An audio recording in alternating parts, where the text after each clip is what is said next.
welcome back again to my channel. This is Day, one of the likes part of this video, Day. Ayan. Papunta tayo ng laundry shop. Ang aming mga pang-winter na kumo ay pinapalaundry na mainit na dito, Day. Basa na ako sa pawis paggabi. So, ayan, Day. For this video, Day, sasagutin lang natin ang isang tanong ng ating subscriber. Nag-PM siya sa akin, Day. Sabi niya, Day, paano ba makuha ang loob? Napaka-stricto ng amo ko, ang selan pa. Sabi niya ganyan. So, sa mga baguhan, sa mga first-timer na nagbabalak mag-apply dito sa Hong Kong, mostly talaga dito ay sa una lang naman yan, Day, sila masyadong maselan. Pero pag tumagal ka na, second contract, ayan, makikita mo na yun. Lalo na, Day, pag first baby nila, Day, super selan talaga sila, Day. Lalo na nung based sa experience ko, Day, ha? Nung panahon ni COVID, Diyos ko po, nakakabasta. So, paano nga ba makuha ang loob? Paano nga ba? Tiyagaan lang talaga, Day. Naku, kung hindi nyo pa napanood yung house rules na vlog ko, yung pagdating ko kasi dito, Day, sa mga amo ko, meron agad silang pinapirma sa akin. Di ba dumating ako ay alas 4 ng hapon. Kinabukasan, kasi gabi dumating yung amo kong babae. So, kinabukasan, ay pagkagabi, doon, meron siyang 3 or 4 na papel pinapirmahan sa akin, back to back yun. Yun yung mga house rules. Kung hindi nyo pa napanood, puntahan nyo. Ang super strict talaga, Day. Pero, unti-unti naman, Day, na, ano ba yun? Nagbago din naman nila, lalo na nitong naging 2 na yung kanilang anak. Tapos, alam nyo yon, yung panahon kasi ni COVID that time, so super OA. Then, paano ko nga ba nakuha ang loob? Akala ko noon na, hindi mo masabi pala, Day, hindi mo masabi na nakuha mo na yung loob ng isang tao or yung amo mo. Kasi bakit? Ang dami din nakikita ko yung mga posts dito na super close sila sa amo, pero terminate na lang bigla. So, kahit sabihin nyo pang naging close nyo yung amo nyo, wag talagang ibigay yung tiwala. Yung pala, selosa pala yung amo niya. Nagsiselos na pala sa kanya. Paano, Day? Yung amo niyang, saan ba? Yung amo niyang lalaki, Day, harap-harapan, pinupuri siya na maganda, sexy. So, kahit close sila ng babae, biglaan na lang siyang terminate. So, yun, din parang pinagchichismis mo na may mga FB group din kasi yung mga employer dito pinagkakalat pa, pinagchichismis pa, so ipapa-blacklist daw siya. So nagtanong siya kung pwede pa ba siya makabalik. Ang mga comment naman, sabi naman hindi ka naman nga basta-basta mapag-blacklist ng isang amo kung wala ka namang mabigat na ginawa. So ako, nung based sa experience ko, Day, paano ko nga ba nakuha So,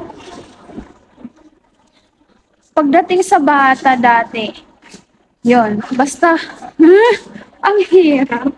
Basta sundin mo lang yung Day, yung utos niya, gawin mo yung best mo na, yung mga utos, yung mga ayaw, masunod mo, yung ganon.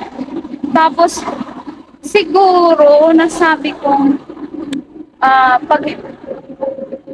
hindi ko din masabi na nakuha ko na yung loob nila. Kasi pagdating sa bata, Day, hindi ko nga din mapasunod. Maliban na lang ngayon sa bunso. Yan, yung bunso. Pero nga, iniiba nga nila yung routine ko. So, walay din. Diba?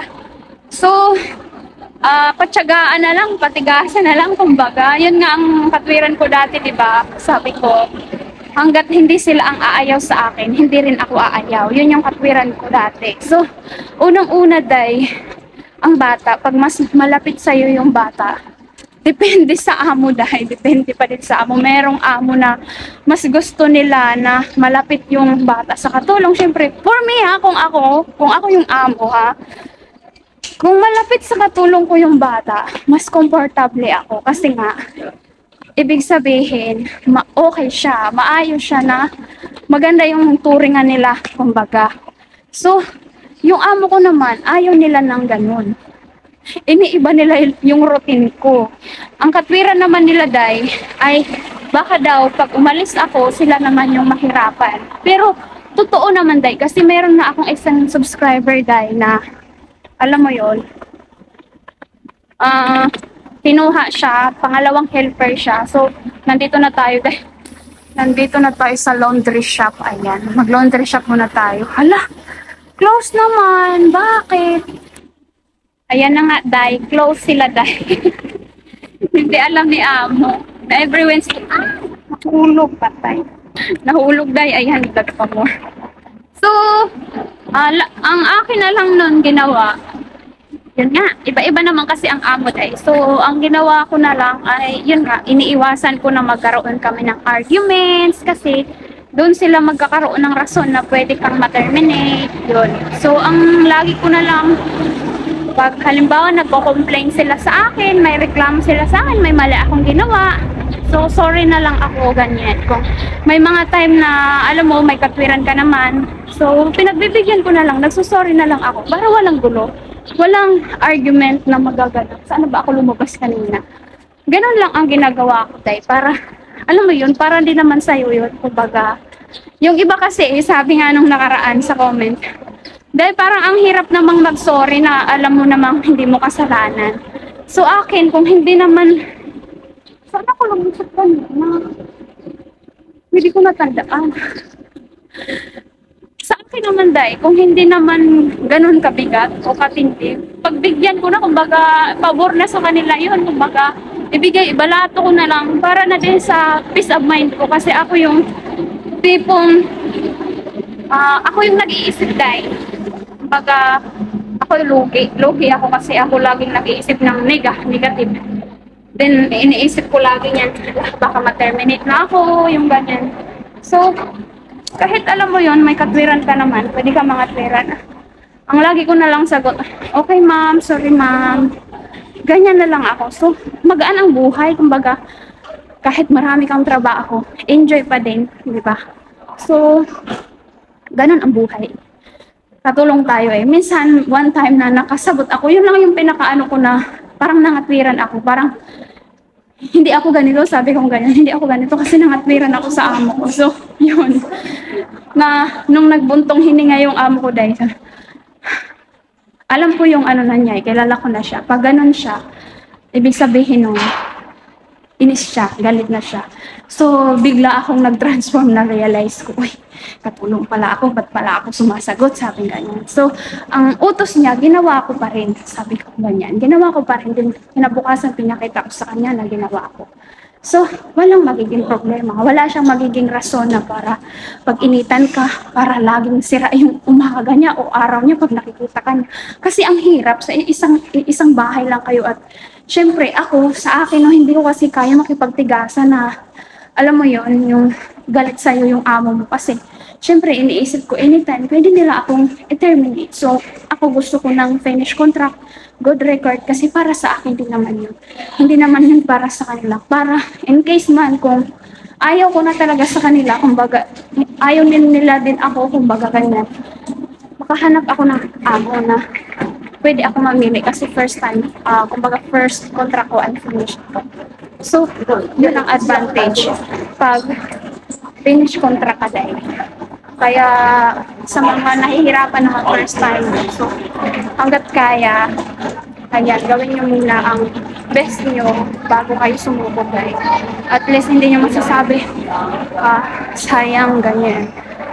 Hindi ako muna natiis. Yung nga lagi kong sinasabi, may isa kong subscriber na lagi sinisigawan daw siya, pinagsisilosan siya ng amo niya, din yung bata, ganito, ganyan. So, umayaw siya, ilang months pa lang siya. So, sabi ko, sana inantay mo na lang na sila yung umayaw sa'yo, sabi ko ganyan. So, din ngayon, gusto na niya mag-apply dito. So, kung hindi ka finish contract, so may 50-50, mahirapan ka makapag-apply, sabi ko ganyan. So, pag finish contract ka, mas maganda, di ba? Kasi makakapili ka ng amo. Kumbaga may diploma ka na ipapakita. Ganon lang. So, ano connect? Parang wala akong nasagot doon paano makuha ang loob. Basta sundan nyo lang kung ano yung gusto nila, magpapasaya sa kanila. Huwag nyo laging kontrahin kasi warla lang talaga kayo. So, lugi naman tayo pag anytime pwede nila tayo i-terminate. May pambayad yung mga yan. So, ayun lang for this video. Dahil kung nagustuhan mo ang video na to, don't forget to like and subscribe my channel. See you next vlog. Bye-bye!